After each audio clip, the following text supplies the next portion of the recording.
అభిమాన సోదరులకి నమస్కారం. ఈరోజు దేవరా ప్రీ రిలీజ్ ఈవెంట్ జరగకపోవటం, క్యాన్సిల్ అవటం నిజంగా చాలా బాధాకరం. ముఖ్యంగా నాకు ఇంకా చాలా బాధగా ఉంటుంది. మీ అందరికీ తెలుసు, అవకాశం దొరికినప్పుడల్లా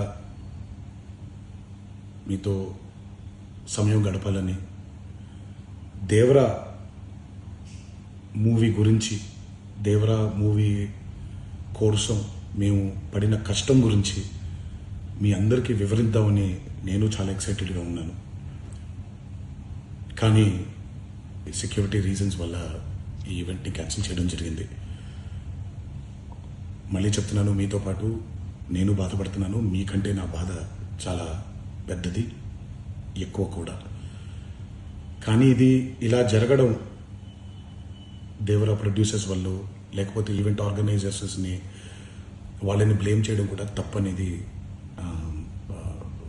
నా ఫీలింగ్. అది ముందుగా మీరు కురిపించే ఈ ప్రేమకి ఆ జన్మంతో రుణపడిపోయి ఉంటాను.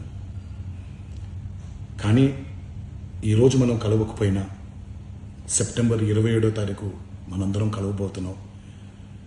దేవరా చిత్రాన్ని మీరందరూ చూడబోతున్నారు. మీరందరూ చూసి, నేను ఎప్పుడూ మీకు చెప్పినట్టే, మీరు కాలర్ ఎగరేసుకుని తిరిగేలాగా చేయడమే నా బాధ్యత అని, దాంతో వచ్చే ఆనందం ఎంతో నేను మాటల్లో చెప్పలేను. 27వ తారీఖు సెప్టెంబర్ అదే జరుగుద్దని నేను ప్రగాఢంగా నమ్ముతున్నాను. శివగారు ఎంతో కష్టపడి ఎంతో అద్భుతమైనటువంటి సినిమా తీయడం జరిగింది. అందరూ చూడండి, అందరూ ఆనందించండి. అన్నిటికంటే ముఖ్యంగా మీ ఆశీర్వాదం ఈ దేవరకి చాలా అవసరం, నాకు చాలా అవసరం. సో దయచేసి మీ ఆశీర్వచనాన్ని మాకు అందిస్తారని మిమ్మల్ని కోరుకుంటూ, ఇంకొక మాట, మీరందరూ జాగ్రత్తగా ఇంటికి తిరిగి వెళ్తారని ఇంకొకసారి మీ అందరికీ నేను గుర్తు చేస్తూ సెలవు తీసుకుంటున్నాను. జై ఎన్టీఆర్.